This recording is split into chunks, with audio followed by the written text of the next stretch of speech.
One silly thing is I don't use my dishwasher to wash dishes. I actually use it to store shit. Like right now there's extra crackers and my steamer in there. Like what? Hey apartment therapy, it's Bon. Welcome to my 375 square foot nest in the West Village.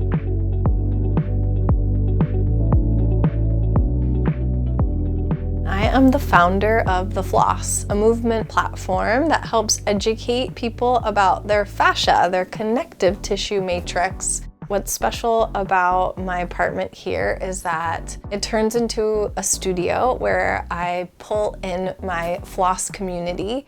I love that I teach out of my home because I think it helps my community know who I am.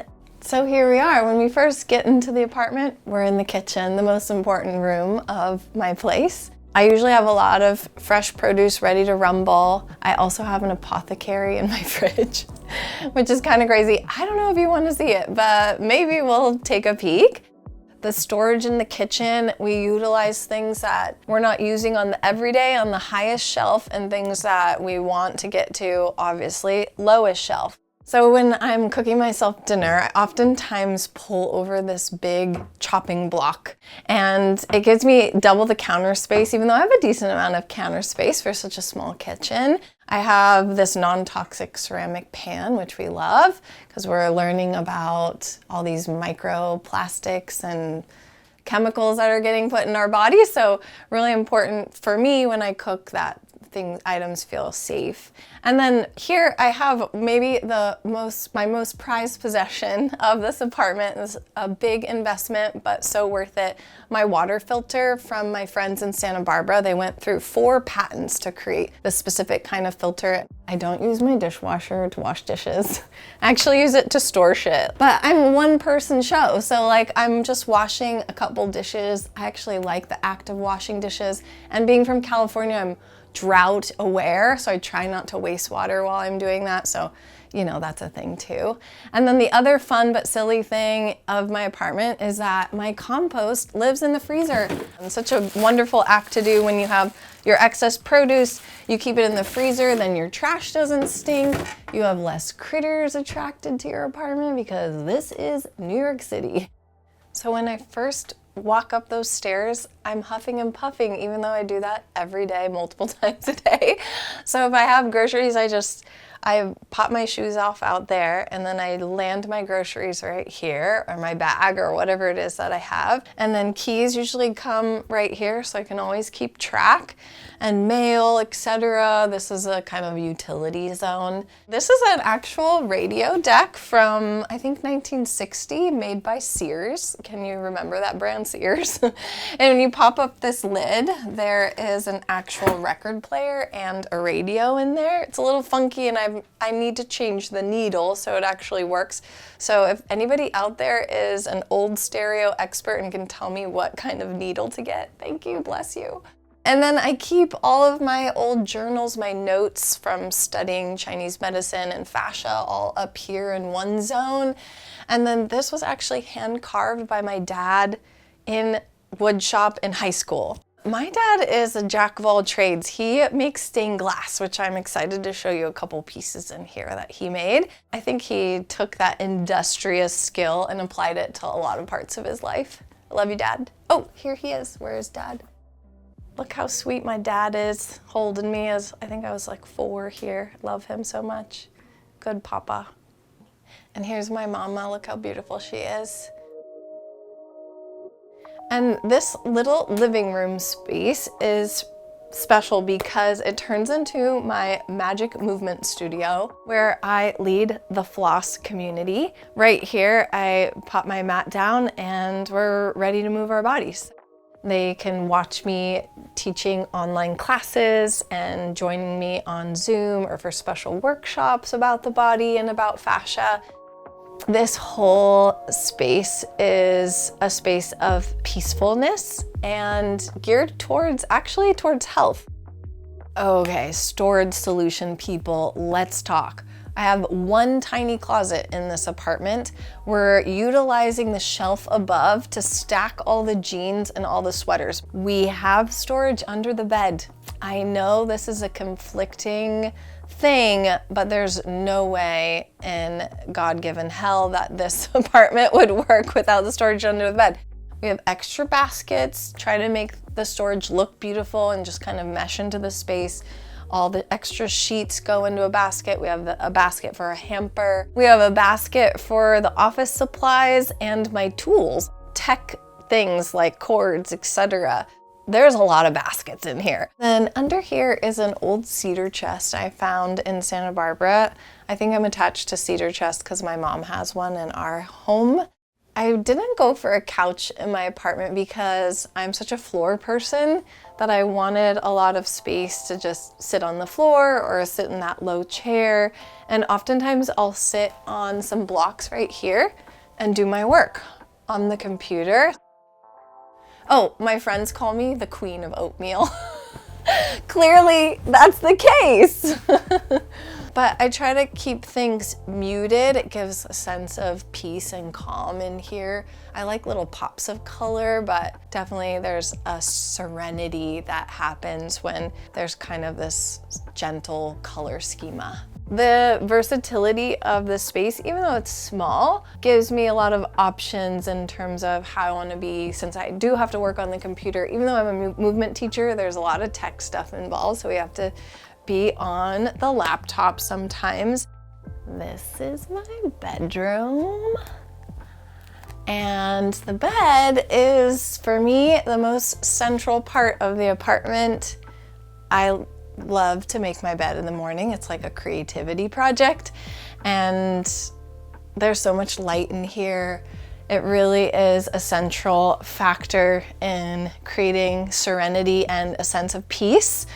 Because when I'm working in here and I look over here and this is beautiful, seeing beauty is seeing God, right? So here we go, we keep things really nice. And I have a lot of linens. I love linens, I love different textures. Like this is a beautiful soft pink from Hawkins. And this is a linen duvet from Koyuchi. And this is a textile I also got in Oaxaca that I love, all these little details. My bedside tables, well, they're not real bedside tables. It was very challenging to find pieces that would fit in these tiny little side nuggets. And so this one on this side is actually a camping stool, a folding stool that I put a tray on top that I then put French linen on top. So it's like a hidden secret bedside table. It's kind of embarrassing, but we make it work. And this is one of my plants. I have to get up here to water it. She's a real beauty and she just keeps growing. And I love how her leaves kind of reach towards the light. And even though it's winter time, like these bring a lot of feelings of life and like a refreshing feeling in here. I kind of like brought a little bit of California into this space, I think. So in the space, you know, sometimes I'm a little bit like, ooh, I want this space to be a little bit more grown up and New York moderno. But I do have a sense of home in here, a place that reminds me of my upbringing in California. What's going on over here? We have a mid-century chest of drawers. It's a very interesting setup, want to see? We have kind of like this thing and then all these tiny drawers where, you know, you can put your undies and t-shirts, etc. We love this piece. I found it here in New York. And I just think it's a beautiful color and I love these little design elements. This is another piece by my dad. This is stained glass that he put together and turned into a lamp for me. I think this was for my 14th birthday or 12th birthday or something. He made that so nice. So the bathroom, another space that's lovely to keep clean. I have a third skylight in there, which is amazing. Yeah, I don't really have to turn on the lights in the daytime, so my electric bill is low. On the shower, there's a filter by, again, my friends at Aphora. And it's a fairly big shower for how small this apartment is. That was another selling point for me in the glass doors. There is another basket. She's a basket girl. And I roll the towels and place them in the basket. So that also gives me another very versatile storage option. So I don't have to keep the towels underneath the sink, which is my sole main cabinet in the bathroom. And then hanging on the shower head is a ginormous bunch of eucalyptus that I got at the farmer's market. And you can leave them in there for months. And what's great, if you have a little stuffiness in your shower, you can grab some of the leaves, crush them up, and that will give you some nice aromatherapy, respiratory support.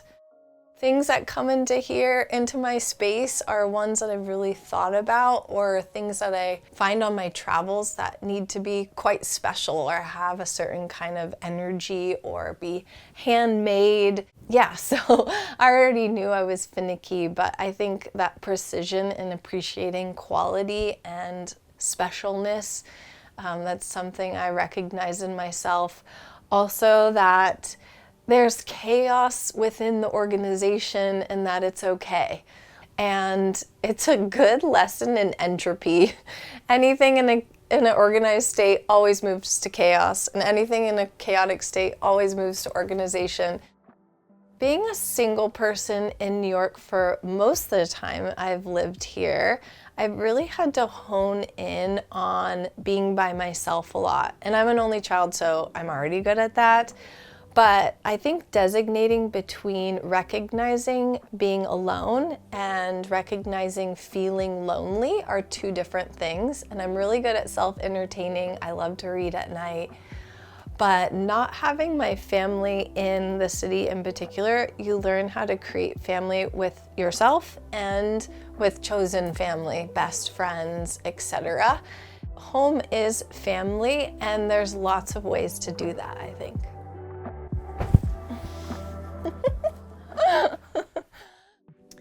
You guys are getting a sneak peek into my apothecary. Nobody sees this because it's kind of embarrassing, but I also love it because we're body people, right? So I have all sorts of nicks and knacks here for any body thing might be going on. Lion's mane for brain power. We have more magic mushrooms. I put this Oho mixer in a little sparkly water because I don't drink. My friends at Sun Potion always concocting wondrous elixirs. Okay, and this is my secret weapon for if I've been exposed to a cold or a flu, or if I'm feeling a little under, I'll take this. It's called Yin Chow. It's a classical Chinese formula, and this will bust any cold. It's amazing, but you want to take it before you get the cold instead of like while you're in the thick of it. I get this at a little shop called CamWow in Chinatown. They're a fabulous classic place. And then wellness formula, this is like all the immunity stuff in one. I'm the founder of this brand called The Floss, where we help people learn about their fascia, heal their fascia, take care of their bodies, and it's a movement practice that feels like a massage and a workout in one. If you're gonna do one floss a day, this is what it would be. Nice and simple. You land your forearms down, you widen your knees, just a little wider than your hips. And then this is the important part of flossing, is pulling the elbows back, like you're trying to drag your mat towards your knees. That's the engagement part that makes the floss. And then you stay with the engagement as you slide yourself back and relax to come forward. You pull your elbows back. That's gonna engage all this fascia across your shoulder, up into your neck, down into your lower pelvis even. And then you relax to come forward. Pull back with your elbows, most important part. Keep the engagement as you slip yourself back. And if you do about 10 of those every morning, you're probably gonna feel fab.